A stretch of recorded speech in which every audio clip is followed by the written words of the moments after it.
Hello friends! There are many amazing brushes that come pre-installed with the Procreate app, and we're going to explore some of them. In this video, I'm going to attempt to create a watercolor look using two brushes, gouache and water bleed. First, let's find the brushes. The gouache brush is located in the Procreate brush library in the painting section. Just scroll down till you find gouache. Then head down to the water section of the brush library, and water bleed will be the first on the list. As usual, I have not changed any of the settings in the brush studio. I'm using both brushes exactly as they were installed. Now first, let's check out the brush behaviors for the gouache brush.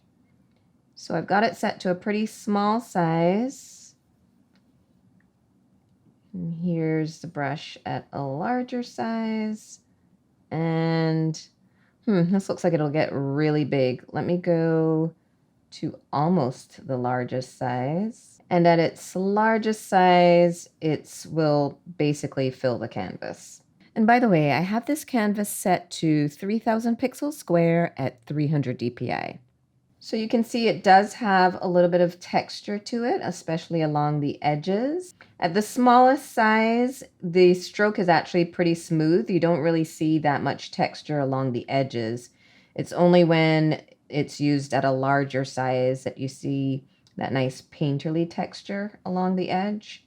And you do see a few markings as if you were using an actual brush. Now this brush does not have a taper, but it definitely responds to pressure. So light pressure will give you a light color, and if you increase the pressure, you'll get a darker color. And you can really see the transition here from light to dark. I'm just going to put down some color to do a quick opacity test. As I suspected, this brush is low opacity, so there is some transparency. You can see through the swatches when I layer swatches over one another. Let's see if it will get pretty opaque with more layers. Yeah, if you keep layering on the color, it will get more opaque. As usual, it also loses the texture when you do that. But it requires quite a few layers for it to get really solid. So now let's see if pencil grip makes a difference. So I'm going to hold my pencil fairly horizontally using the side of the Apple Pencil and a really loose grip. And that gives you a really, really light wash versus using a regular grip where the color does appear much darker. And you get that variation in color depending on how much pressure you use. So the plan is to paint with the gouache brush, then use the water bleed brush for blending.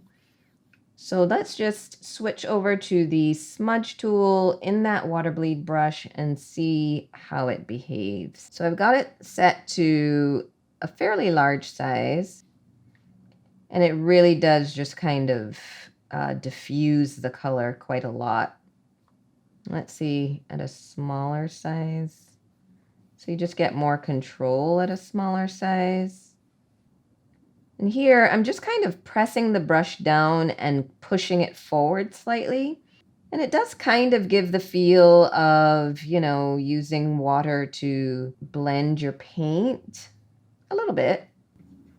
Now let's see if I push the brush into the paint. Okay, so it does give some interesting effects.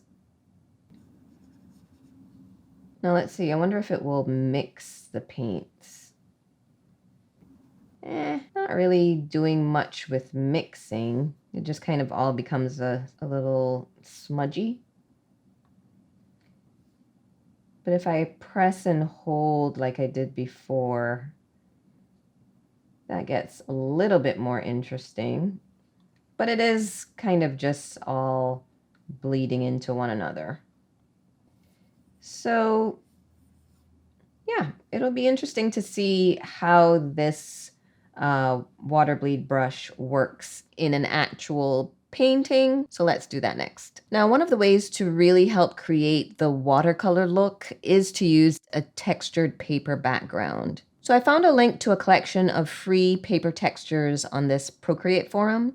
So I've downloaded them all, and I'm going to be using this one, the Cold Press Arctic texture. And by the way, I will leave a link in the description to this forum post so that you can download these paper textures as well if you'd like. So I saved that paper texture to the camera roll of my iPad. So I'm just going to import that image and resize it so it fills my canvas. Then what you'll want to do is tap on the N on that layer and switch the blend mode to multiply. And I'm just going to name that layer. And just remember to keep this paper texture layer at the top of the stack in your layers panel in order for the effect to work. I drew a quick sketch of some dragon fruit, and the goal is to see if I can make this look like a watercolor painting. Mind you, I've only dabbled in traditional watercolor a few times, so I'm not very familiar with all the techniques and how the medium should behave, so this will be an interesting experiment. So I'm going to start laying down some color with the gouache brush. And you know, with dragon fruit, they have this variation in color from red to pink to yellow to green. So I'm going to start with the pink and just, oops, too big. All right, I'm just going to lay down the pink kind of in the general area where it's going to be. And, you know, this brush is pretty transparent, so the more layers of color I add, the darker it'll get in some areas. And I think that that's fine because with watercolor painting, you know, the color shifts depending on how much water you're using, how much pigment you use. So I'm just kind of being really loosey-goosey here. I do really like how nice and smooth this gouache brush is. And to me, it feels more natural. There is a watercolor brush in the Procreate library, and I've tried it before, and it felt absolutely nothing like watercolor. I mean, I'm no expert in watercolor painting, but I do know that the one watercolor brush I found in the painting section of the brush library was not great. It just seemed very streaky and I just didn't like it. So I'm attempting to see if I can recreate that watercolor look with different brushes. And so far I'm really liking this gouache brush. Doesn't exactly feel like watercolor, obviously, because gouache is a different medium, but it does feel more natural than the default watercolor brush.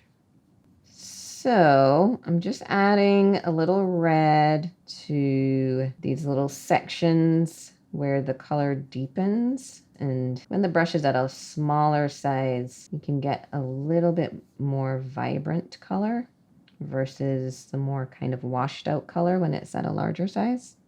Okay, now I'm curious to see how this will blend. So I'm going to switch over to the smudge tool and the water bleed brush, and let's see if I can make this appear as though it's painted.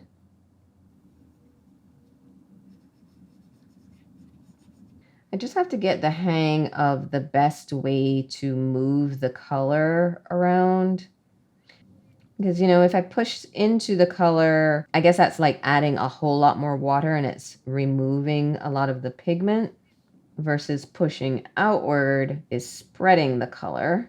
And I think for blending, ooh, that might be a little too large. I was going to say, I think for blending one color into another, a large size would work better, but that was a little too large.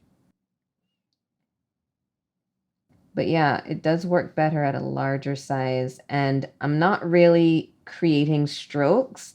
I've just got my pencil down and I'm just kind of pressing down and pushing slightly.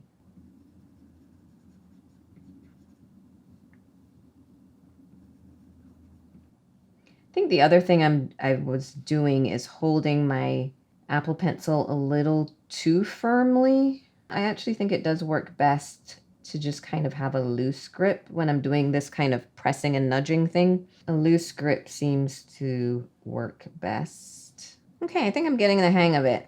That loose grip definitely makes a difference. So I'm basically just putting my pencil down with a little bit of pressure, but not too much, and just kind of moving the paint around.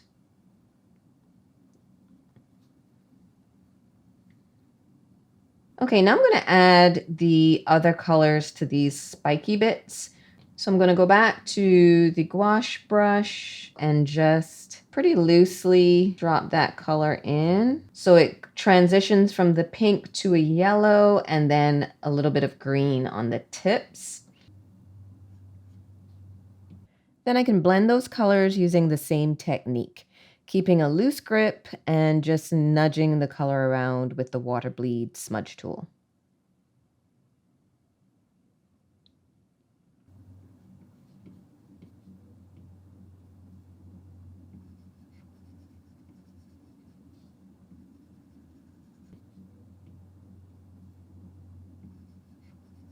As I mentioned earlier, you really don't want to use typical strokes when blending because it doesn't look very natural.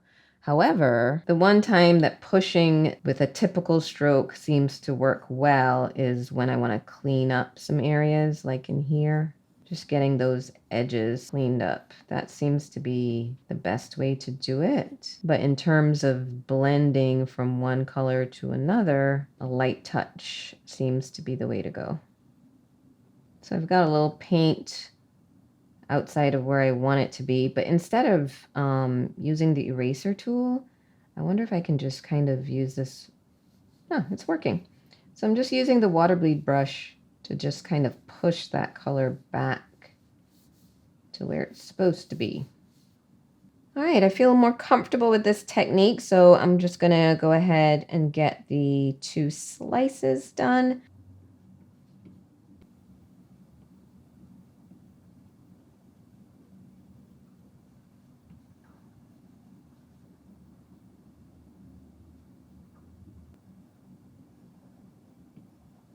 I'm really liking how versatile this gouache brush is because I can get teeny tiny details like this, and then you can use really broad sweeping strokes as well.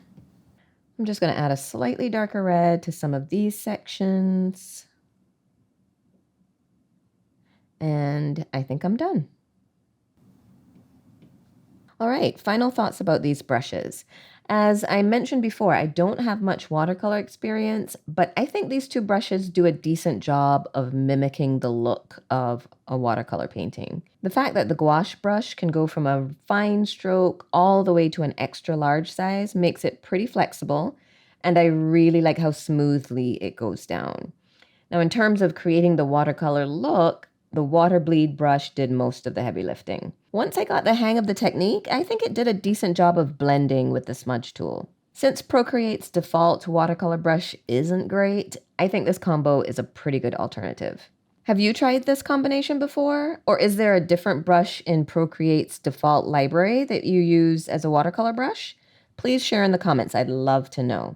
If you'd like to see more from this brush review series, there's a link to the playlist in the description. And if you enjoyed this video, I'd love if you'd give it a thumbs up and subscribe to my channel. Thanks for watching.